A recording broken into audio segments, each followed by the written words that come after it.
This is Dr. David deSilva in his teaching on the Apocrypha.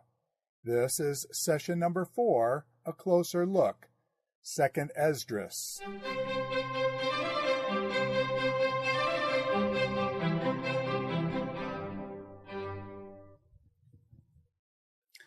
With 2nd Esdras, we come to the last of the books within the Apocrypha that are particularly focused on the land of Israel and life in the land. But with 2nd Esdras, we have to fast forward from the Hasmonean period to the period of Roman domination and well into that period. Judean independence came to an end in 63 BC. It was a short-lived stretch of maybe 80 years when Israel wasn't under the yoke of the Gentiles. But because of strife within the Hasmonean dynasty, among, try to get this right, the great-grandchildren of Simon, the last brother of Judas, because of strife between these two parties, Rome was invited. That's always a mistake in the ancient world. Rome was invited to come in and mediate and settle the dispute. The result is that Rome did, in fact, mediate and settle the dispute in favor of one of the two claimants, but that claimant was restored to the high priesthood, while Judea itself became a kind of protectorate under the Roman governor of the province of Syria. So the internal Jewish rulers became answerable now to the Roman overlord, the Roman governor. And as the 1st century BC ended, the rule of Rome became even more direct. First through a man named Antipater, an agent of Rome, a faithful ally of Rome, and then through his son, whose name everyone will know, Herod the Great. Now, after maybe a century of Roman rule, Jews decided that they had had enough. And so when we get to about 66 AD, so 120 years after Pompey the Great's invasion, we come to the great, or I should say the first Jewish revolt. And there are ideological reasons for Jews widely to reject Roman rule. We are supposed to be ruled by God. We are supposed to be ruled by the Torah. We are supposed to be ruled by the priests and the activity of the temple. However you slice it, we are not supposed to be ruled by some foreign power. And let's be honest, Roman rule for much of the time, through its governors especially, was poorly handled in Judea. Just insensitive governor after insensitive governor was sent. And finally, the last few governors, if Josephus was to be believed, were just out to make all the money they could by whatever corrupt means necessary while they were positioned there in the province. And so there was increasingly simmering resentment against Roman rule, which finally boiled over in 66 to the Great Jewish Revolt. Well, despite their fervor, despite their zeal, despite their commitment, Judea was no match for the legions of Rome. It was a slaughter from beginning to end. Within 9 or 12 months, the great general Vespasian had quelled every pocket of rebellion in Galilee and pressed on through Judea, with the exception of a few desert fortresses that he had besieged and kind of locked up. You know, we all know the story of Masada, but also a few others like Maccabean and Herodium that had been seized. And he left his son in charge of the siege of Jerusalem. His son Titus, wanting to save Roman lives, allowed for infighting within Jerusalem and starvation to weaken the enemy as much as possible before finally breaking through the walls with his legions and ending the resistance, resulting in the most unfortunate destruction of the temple itself. Now, Josephus said that that wasn't Titus's intention. But from the aftermath, one has to believe that Titus at least warmed up to the idea, because indeed, no stone was left upon another by the time the Romans were done with the edifice that stood on top of the Temple Mount. This leaves Jews with some significant theological problems. And that's where 2nd Esdras comes in. 2nd Esdras is written, for the most part, to wrestle with the theological problems in the wake of the terrible defeat of the Jewish revolt, but even more than that, the destruction of the temple, the elimination of the sacrificial cult, and the failure of God to punish the far worse nation that had done that. So when we open 2nd Esdras, when we open 2nd Esdras, we find the author basically admitting that yes, we got what we deserved. We have violated your covenant. We didn't keep your laws. Deuteronomy is always right. But are the lives of Babylon's inhabitants any better? And by Babylon, the author is really pointing his finger at Rome. What we have here is kind of a reframing of modern history, the destruction of Jerusalem by Rome, using the language and scenes and even the people of ancient history, Jerusalem's destruction by Babylon. So we read, are the lives of Babylon's inhabitants any better? Is that why Babylon has gained dominion over Zion? Does Babylon do better than Zion? Has any other nation known you besides Israel? What tribes have believed your covenants, as have the tribes of Jacob? I have traveled widely among the nations and seen them enjoying abundance while not giving your commandments a thought. When have those who live on earth not sinned in your sight? Or what other nation has observed your commandments as has ours? So on the one hand, yes, we sinned, we got what we deserved. But the Romans have sinned far worse. When are they going to get their comeuppance? If there is justice, God, in your ordering of things, how can you punish us who at least, from time to time care about your covenant, and fail to punish them who have never given you or your covenant a second thought? Now, before we proceed further with 2nd Esdras, we need to think about some literary issues. 2nd Esdras is actually 3 texts in one, as we currently have it. The core of 2nd Esdras, 2nd Esdras 3 through 14, is the Jewish apocalypse written around 100 AD.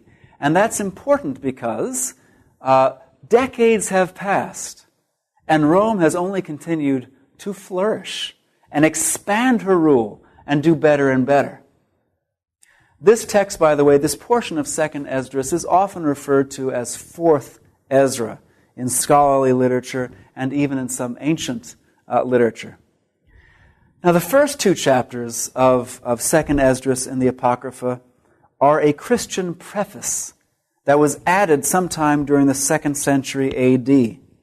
These first 2 chapters are often referred to as 5th Ezra. We know they're a Christian addition because there are clear echoes of both Matthew and Revelation in that text.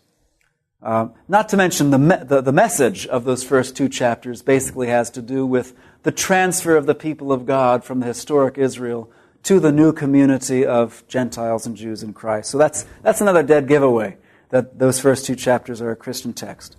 And then the last 2 chapters of 2nd Esdras, 15 and 16, appear to be a Christian conclusion added to this whole growing mass, added during the 3rd century A.D., particularly responding to persecution and other issues that Christians are facing in 3rd century Asia Minor. We're going to focus on the original layer of 2nd Esdras, the Jewish apocalypse at the core of it, the purpose of which is to shore up the Jewish worldview and belief in the covenant in the face of experiences that threaten to undermine the covenant completely. And the author looks for answers, or presents answers, in the frame of an apocalypse. Now, we know of one apocalypse in the New Testament, Revelation. We know of pieces of apocalypses in the Old Testament, for example, the second half of Daniel. But we don't, if we keep our reading limited to the Scripture, we don't really encounter a lot of apocalypses. But Jews wrote, one might say, at least a dozen apocalypses that have survived from the period between about 250 BC and 100 or so AD. And all of these apocalypses seem to pursue a common strategy. They want to get the big picture again that puts the pieces of the immediate picture back in place. So there's confusion, there are questions, there's tension and unresolved challenges right here in front of our face in the here and now. How do we get the perspective we need on the mess in front of us so that we can find the faithful response to the mess in front of us? Well, the way to get there is to get back to the bigger picture that puts what's right in front of us in perspective. Fourth Ezra does this in a number of ways, and one way that I haven't listed, but that's important, is that it looks back in time to when the Jewish people had to deal with this kind of mess before. This is not the first time we've watched our temple destroyed and watched the destroyer continue to flourish for decades. But if we get a little perspective, we can say, where are we now? And where is Babylon now? Israel continued to have a story, but Babylon did not past a certain point. So that begins to put the questions raised by Rome's destruction of Jerusalem and its temple into perspective. But then the author, 4th Ezra, also gives us scenes of post-mortem reward and judgment, reward and punishment. So this life only isn't the place for answers to come. He gives us scenes of the future judgment of Rome. God will hold this monstrosity accountable, just as God has historically held Babylon responsible and every other oppressor responsible for what they have done to God's people. And he gives us scenes of the future restoration of Jerusalem and the people of Israel under God's Messiah. So in light of this bigger picture, if we could see it, and the author of 4th Ezra helps his readers see it, in light of this bigger picture, God's justice, God's promises, and God's covenant can still all be affirmed. It still makes sense to live by the Torah. So as we turn to some parts of 4th Ezra in greater detail, we might turn to his opening chapter, which is actually chapter 3, and look at his posing of the basic problem of human existence. And so we read, as Ezra, the fictional Ezra, addresses God in prayer, "You gave to Adam one command, and he disobeyed it. And so you immediately appointed death for him and for his descendants. Your glory passed through the 4 gates of fire, earthquake, wind, and ice, so that you would give the law to Jacob's descendants, the rules to be observed to Israel's offspring. But you didn't take away from them the inclination to do evil, so that your law might bear fruit in them. The first Adam, burdened with this inclination, disobeyed you and was overcome. But so were all those descended from him. The disease became permanent. The law was in the people's heart, along with the wicked root, and that which was good departed, and the wickedness remained." So as the author contemplates how his people got into this position in the first place, how they got into the position where God would destroy the city and its temple by means of this foreign nation. He considers that, in a way, it's really all God's fault. On the one hand, God gave us the law, which is great. The law has its blessings for obedience, which are great. It has its curses for disobedience, which aren't so great, but it all makes sense. But what good is all of that if in our hearts we still have this bent toward sinning? And so this author looks to the story of Adam as the root cause. Adam sinned against the one command, and that which afflicted him became, and he even uses this language, the permanent disease that afflicts the human race.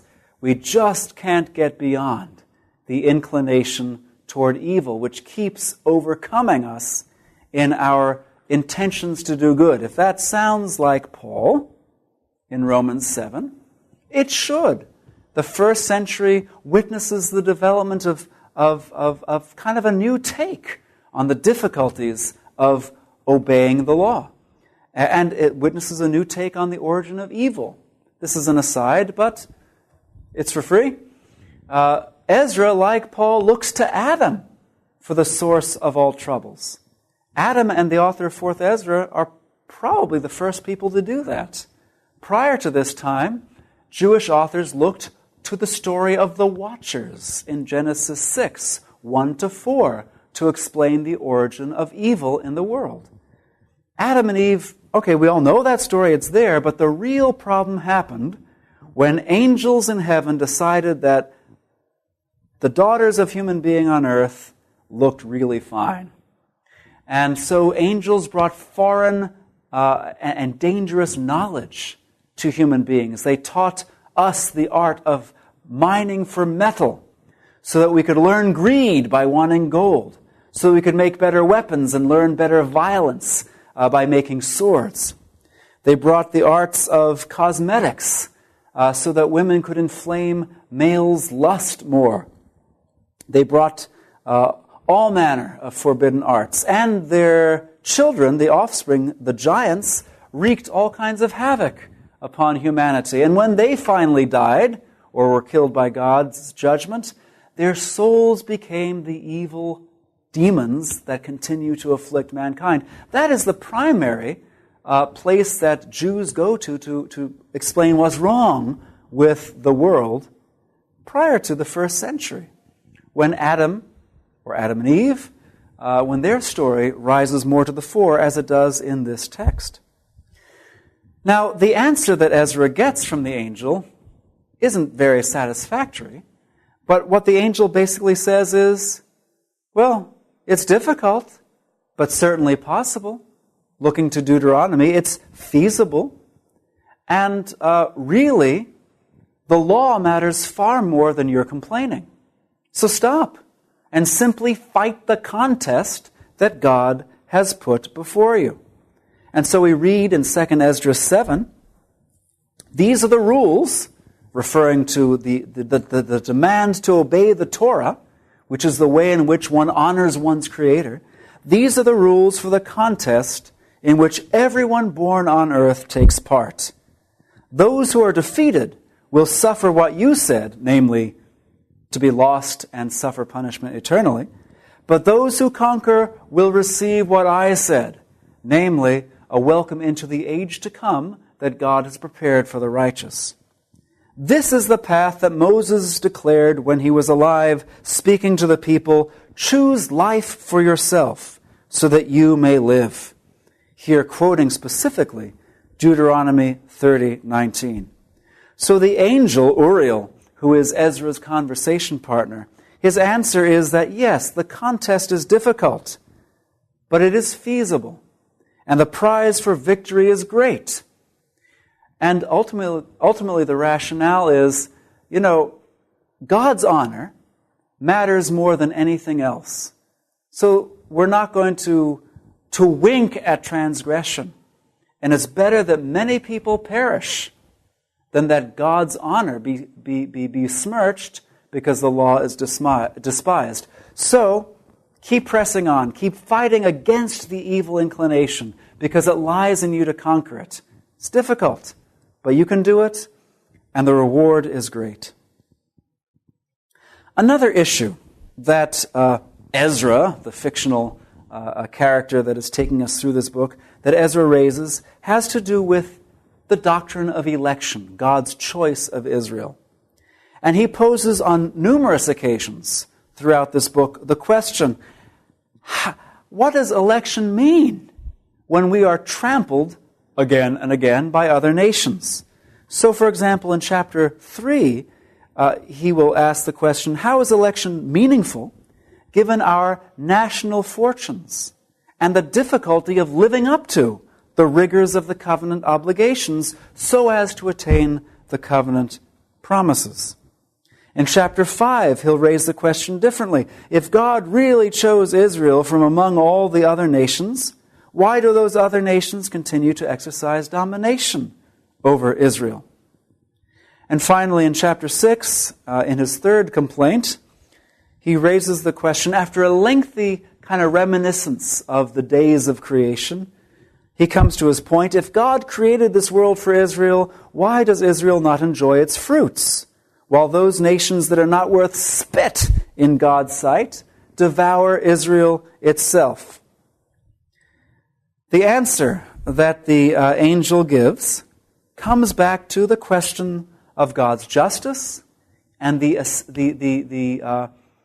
essential role of obedience to the Torah.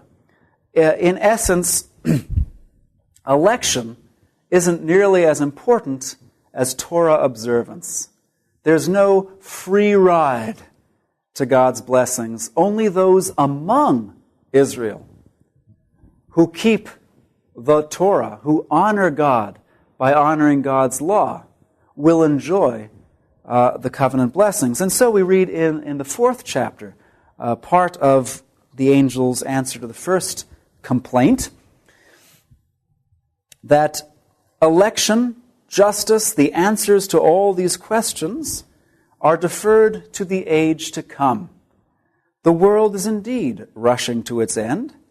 Indeed, it can't bring the things that are promised to the just during this age, because this world is full of sadness and sickliness. The evil about which you asked me has indeed been sown, and its full harvest hasn't yet come. If that which was sown isn't reaped, and the place where evil has been sown hasn't departed, the field where good is sown won't come. In this we find a classic statement of apocalyptic pessimism, giving up on this world, giving up on this age, basically saying this age is ruined by sin and its consequences, and it will simply have to run its course. The place where righteousness and its consequences will have a home is the age yet to come, the age that won't have a place until this age has run its course and is swept aside. The angel also answers, in regard to the later complaint, that election pertains not to all ethnic Jews, but only to those Jews who have stored up faith as a treasure with God, those Jews who have struggled hard to overcome the evil inclination fashioned within them, so that it wouldn't lead them astray from life to death. Again, recalling the language of Deuteronomy 30. The angel promises that the covenant blessings do indeed await this Israel, this limited portion of Israel after death, but also after God's decisive interventions in the history of this world. For this reason, the angel says, the Most High has made not one world, but two. And it's only in the second one that the covenant blessings will come to the righteous portion within Israel. About halfway through 4th Ezra, we make a shift from one kind of apocalyptic dialogue, the dialogue between a visionary and an angel, and another kind of apocalyptic medium, namely a series of visions, still involving dialogue with the angel to explain the visions, but it's now quite different. It's not just conversation, it's vision and explanation. The first of these visions has to do with Jerusalem's transformation. And this is often regarded as a turning point in Ezra's story, coming to grips with reality. Ezra goes out into a field and he meets a woman who is mourning the loss of her son. And Ezra counsels her to stop worrying about her individual grief and look around her at the grief of all of Jerusalem, and somehow to be comforted in her individual grief by the fact that the entire city, the entire nation, shares in grief and has come to grief. And then he sees this woman transformed into a great and glorious city before his very eyes. And he's shocked and appalled by this. And the angel appears to say, you see, this is Zion. She mourns now for her children. She mourns now because of her desolation. But she will be transformed in God's future to achieve a glory that she had never previously enjoyed. And this begins to give Ezra a fresh hope, a new hope. And as he moves then into the next series of visions, found in chapters 11 and 12, he moves into visions that deal with the question of God's judging the oppressor of Zion. God's finally judging Rome. And so in those chapters, we have a vision of a great eagle. And this is a thing. Apocalypses really don't try to hide what they're saying, right? Everyone knows that the eagle is the symbol of Rome, because Rome sticks an eagle everywhere, on the top of every standard of an army, on the top of every army standard, or in engravings of the city of Rome, or on the back of her coins, you see an eagle standing on top of the world. So Ezra has his own vision of an eagle with 12 heads and 12 wings and 3 heads. Each wing representing an emperor in its turn. And then at a certain point, a close-up on 3 emperors in their turn, the heads. And what we have here basically is the story of Rome from Julius Caesar to Domitian. And the hope that at the end, after Domitian, and after a few puny pretenders after him, God will intervene. God will send his Messiah to indict Rome, to indict the eagle for all of her crimes. And so we read in 2 Esdras 11, the Messiah comes and says to Rome, "You have ruled over the world with much terror, and over the whole world with harsh oppression. You have lived in the world with deceit for so long. You judged the earth, but not in truth. For you oppressed the meek and injured those who cause no unrest. You hated those who spoke the truth and loved liars.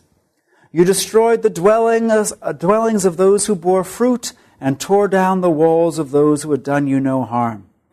Your insolence has ascended to the Most High, and your pride to the Mighty One. Therefore, eagle, you must utterly vanish.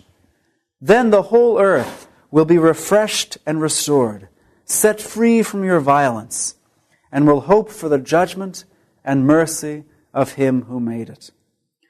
So here in this vision of a lion, I should have mentioned, because that's an important messianic figure, this vision of a lion indicting the eagle, pronouncing judgment upon the eagle and God's impending destruction of the eagle's whole body and her wings and all of her wretched parts, answers Ezra's first complaint.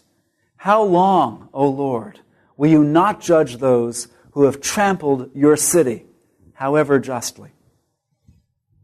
In God's good future, that would come to pass.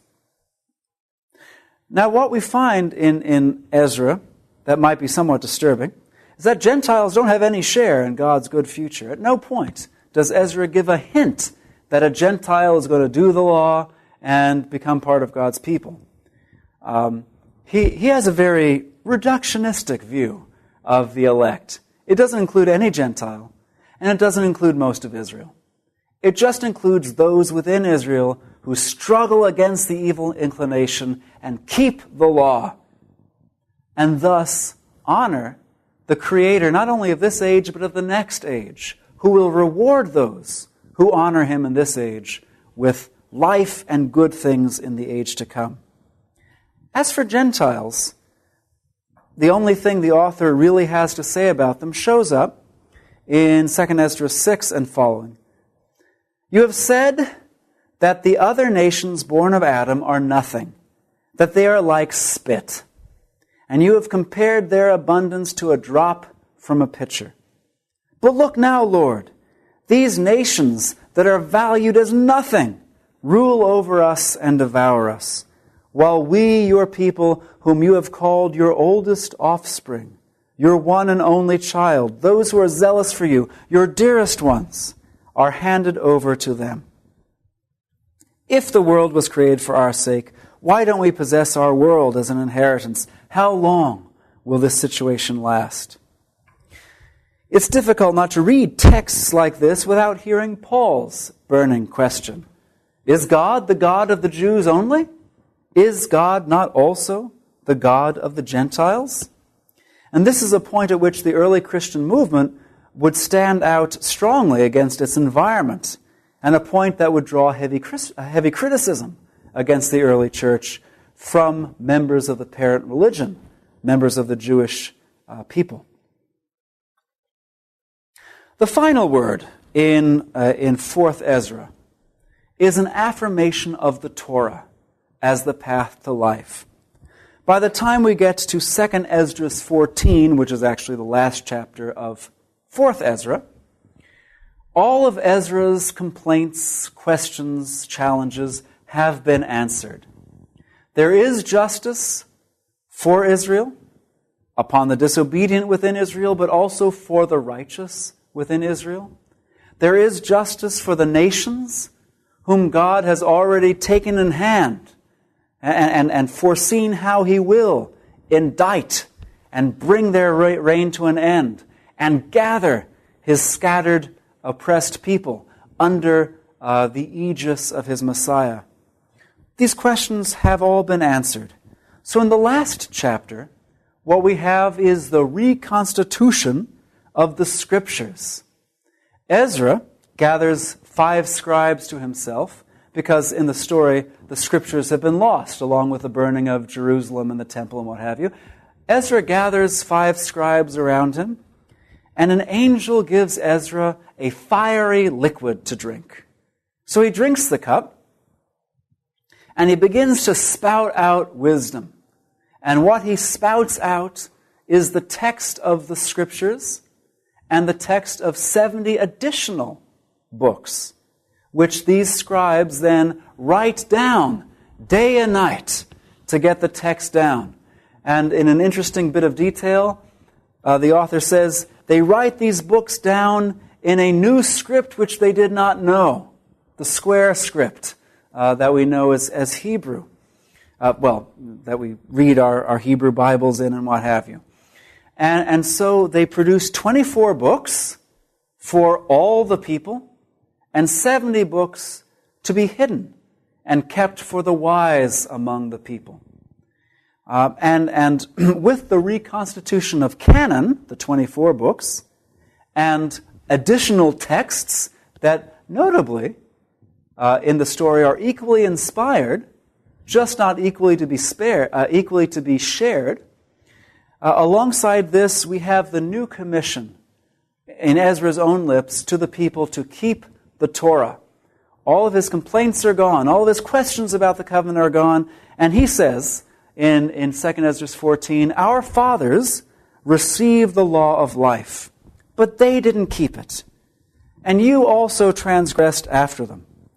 You were given land by allotment in the region of Zion. You and your fathers did evil and didn't keep the ways that the Most High had commanded you. Since he is a just judge, in time he took away from you what he granted. Now you are here in exile, and your relatives live even farther away. If then you will rule your mind and instruct your heart, you will be kept alive, and after death you will attain mercy. So Ezra the doubter, Ezra the questioner, has become Ezra, the promoter of the Deuteronomistic view of history and its promises once again. And he has taken his reader along that same journey to wrestle with all the questions of the day that faced Judaism in the wake of the defeat of the first Jewish revolt and the destruction of the temple, and position them to move in the very direction that Rabbinic Judaism would take them.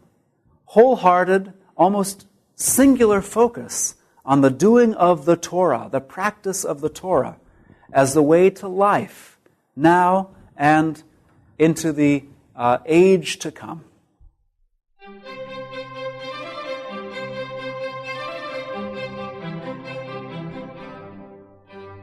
This is Dr. David deSilva in his teaching on the Apocrypha.